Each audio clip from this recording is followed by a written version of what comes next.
श्रीराम समर्थ. श्री गणेशाला, शारदेला, समर्थ सद्गुरूंना, सुतांना, सनकादिकांना, शुकाचार्यांना वंदन करून क्षणभर नामस्मरण करू. श्रीमद भागवत सारामृत कथेचे श्रवण करू. ओम नमो भगवते वासुदेवाय. ओम नमो भगवते वासुदेवाय. ओम नमो भगवते वासुदेवाय. ओम नमो भगवते वासुदेवाय. ओम नमो भगवते वासुदेवाय. गोपाल कृष्ण भगवान की जय. सच्चिदानंद रूपाय विश्वोत्पत्त्यादि हेतवे तापत्रय विनाशाय श्रीकृष्णाय वयं नमः. श्रोते हो नमस्कार. शुकाचार्य राजा परीक्षितीला सांगतायत, भगवंतांचा वृषभ अवतार अग्नीमध्ये स्वाधीन केला गेला. राजा वृषभदेवांनी राज्य शासन चालविण्याकरता नेमलेले भरत महाराज सुद्धा मोठे भगवत भक्त होते. भगवान वृषभदेवांनी पृथ्वीचे रक्षण करण्यासाठी आपल्या संकल्पानुसार त्यांची नियुक्ती केलेली होती. त्यांच्या आज्ञेत राहून भरतांनी विश्वरूपाची कन्या पंचजनी हिच्याशी विवाह केला. हिच्याशी विवाह झाल्यानंतर तामस अहंकारापासून शब्दादी 5 भूत मात्रे उत्पन्न होतात. त्याप्रमाणे पंचजनीपासून त्यांना सुमती, राष्ट्रभृत, सुदर्शन, आवरण आणि धूम्रकेतू नावाचे 5 पुत्र झाले. तंतोतंत त्यांच्यासारखेच. ज्या देशाचे नाव अगोदर अजानभवर्ष होते, त्याच या देशाला भरताच्या वेळेपासून भारतवर्ष म्हणायला लागले. महाराज भरत बहुश्रुत होते. आपल्या पूर्वजांप्रमाणे स्वधर्माने वागून ते आपापल्या कर्तव्यात तत्पर असलेल्या प्रजेचे अत्यंत प्रेमाने पालन करू लागले. त्यांनी होता, अध्वर्यू, उद्गाता आणि ब्रह्मा या 4 ऋत्विजांच्या द्वारे केले जाणारी प्रकृती आणि विकृती, दोन्ही प्रकारचे अग्निहोत्र, दर्श, पूर्णमास, चातुर्मास, पशु आणि सोम असे लहान मोठे यज्ञ योग्य वेळी श्रद्धापूर्वक करून यज्ञ आणि क्रतुरूप श्री भगवंताचं पूजन केलं. अशा प्रकारे अंग आणि क्रियांसह भिन्न भिन्न यज्ञांच्या अनुष्ठानांच्या वेळी जेव्हा अध्वर्यू आहुती देण्यासाठी हवी हातात घेत होते, तेव्हा यजमान भरत त्या यज्ञकर्माने होणाऱ्या पुण्यरूप फळाला यज्ञपुरुष भगवान वासुदेवांना अर्पण करीत होते. म्हणजे प्रत्येक कर्म कृष्णार्पण. मंडळी, फार महत्त्व आहे. आपण जे कर्म करतो ते भगवंताला अर्पण करणं ही सुद्धा एक विशेष भक्ती आहे.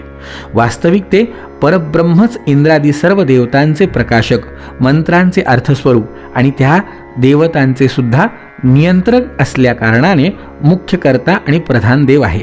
अशा प्रकारे आपल्या भगवत अर्पण बुद्धी रूप कुशलतेने हृदयातील राग द्वेषादी दोषांचे निर्मूलन करीत होते. म्हणजे ही क्रिया कशासाठी आहे तर अंतःकरणामध्ये अखंड भगवंताचं वास्तव्य राहावं.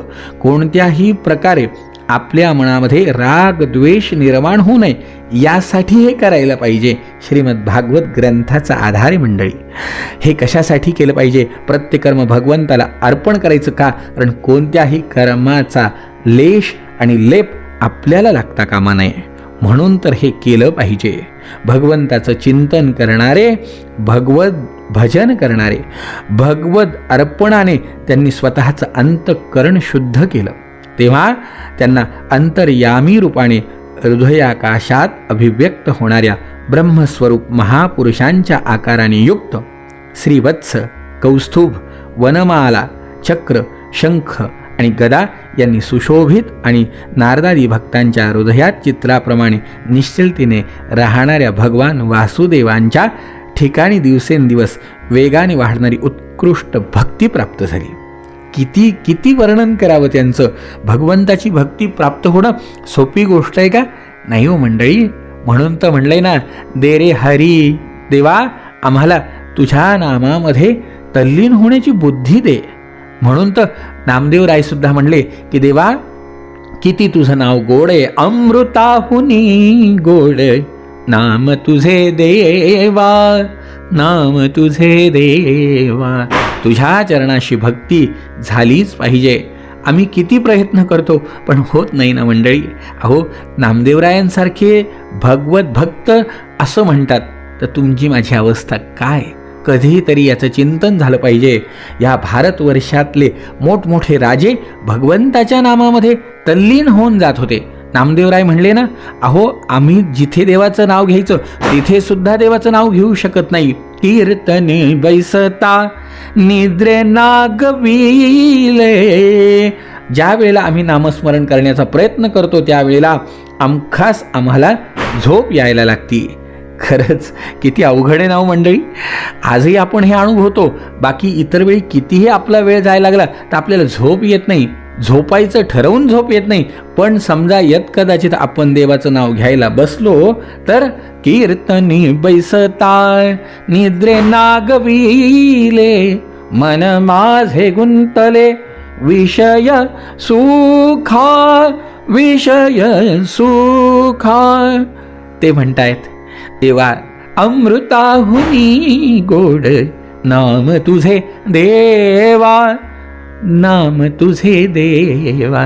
देवा काय करू रे सांग पंढरी राया, काय करू यासी का रूप ध्यानासी का रूप ध्यानासी. न ये तुझे न ये तुझे अमृताहुनी गोड नाम तुझे देवा नाम तुझे देवा.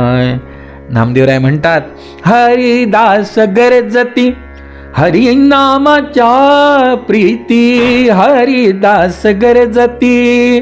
देवा हरिदास भगवंताचे भक्त ओरडून ओरडून सांगतात की देवाच्या नामामध्ये एकरूप व्हा, भगवंताच्या भजनामध्ये एकरूप व्हा, पण होत नाही. हरिदास गरजती हरी नामाच्या प्रीती नये माझ्या चित्ती नाम म्हणे. नामदेवराय म्हणतात, देवा माझ्या चित्तामध्ये तुझं नाम वसलं पाहिजे, तुझ्या सेवेची वृत्ती आमची झाली पाहिजे. एवढ्या मोठ्या मोठ्या भरतकंठामध्ये झालेल्या महत्त्वविद त्या राजांनी तुझी प्राप्ती करून घेतली, आम्हाला का नाही?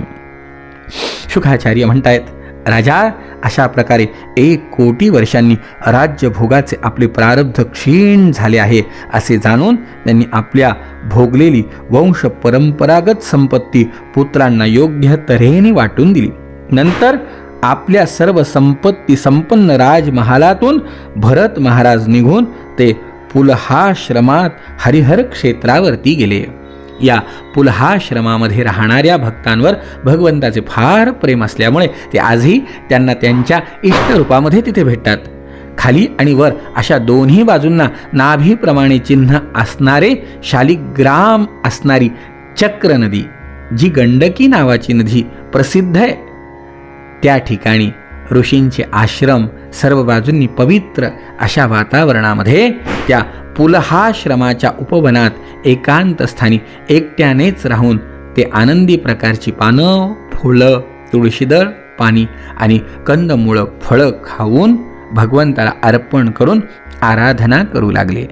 त्यामुळे त्यांचं अंतकरण सर्व विषयाभिलाषांपासून परावृत्त होऊन शांत झालं आणि त्यांना परमानंद प्राप्त झाला.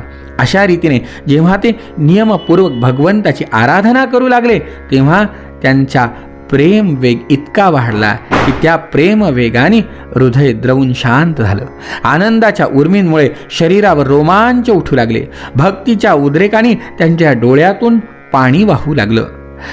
त्यामुळे इतर काही दिसेनासं झालं. शेवटी जेव्हा आपल्या प्रियतमाच्या भगवंताच्या लालसर चरणारविंदाच्या ध्यानामुळे भक्तियोग पूर्णत्वाला पोहोचला तेव्हा परमानंदाने तुडुंब भरलेल्या हृदय रूप गंभीर सरोवरामध्ये बुद्धी बुडवून गेल्यामुळे त्यांना आपण करीत असलेल्या भगवत पूजेचंही स्मरण राहिलं नाही. अशा प्रकारे ते भगवत सेवेतच तत्पर राहत होते. शरीरावर कृष्ण मृगचर्म धारण करीत असत आणि त्रिकाल स्नान स्नानानंतर ओले राहिलेले केस भुरकट कुरळ्या जटांसारखे झाले. त्यामुळे ते अधिक सुंदर दिसायला लागले. उगवणाऱ्या सूर्यमंडलामध्ये ज्योतिर्मय परमपुरुष भगवान नारायणांची ते सूर्यासंबंधी ऋचांनी आराधना करू लागले. भगवंताचं गुणगान करायला लागले. भगवान सूर्यांचे कर्मफलदायक तेज प्रकृतीच्याही पलीकडचे आहे. त्यांनीच संकल्पाने या जगाची उत्पत्ती केली आहे. नंतर तेच अंतर्यामी रूपाने प्रविष्ट होऊन आपल्या चित्तशक्तीने विषयलोलूप जीवांचे रक्षण करतायत. आम्ही त्या बुद्धिप्रवर्तक तेजाला शरण आलो आहे म्हणून सूर्याची आराधना करायला लागले. सूर्यनारायणाची स्तुती करायला लागले. राजा अशा प्रकारे भरतवर्षाचं राज्य त्याग करून भरत महाराजांची स्वारी आपल्या जीवनाचा परमानंद प्राप्त करण्यासाठी म्हणून वनामध्ये रममाण झाली आहे. अशा प्रकारे उत्तम अशा प्रकारचं तप त्यांचं सुरू होतं. राजा हे तप सुरू असताना एक असा प्रसंग घडला की भरत महाराजांची ही तपश्चर्या खंडित झाली आहे. ही खंडित झालेली तपश्चर्या महाराजांनी पूर्ण केली. कशा प्रकारे आणि काय त्यांच्या जीवनामध्ये झालं, राजा उद्याच्या भागामध्ये श्रवण करू. जय जय रघुवीर समर्थ.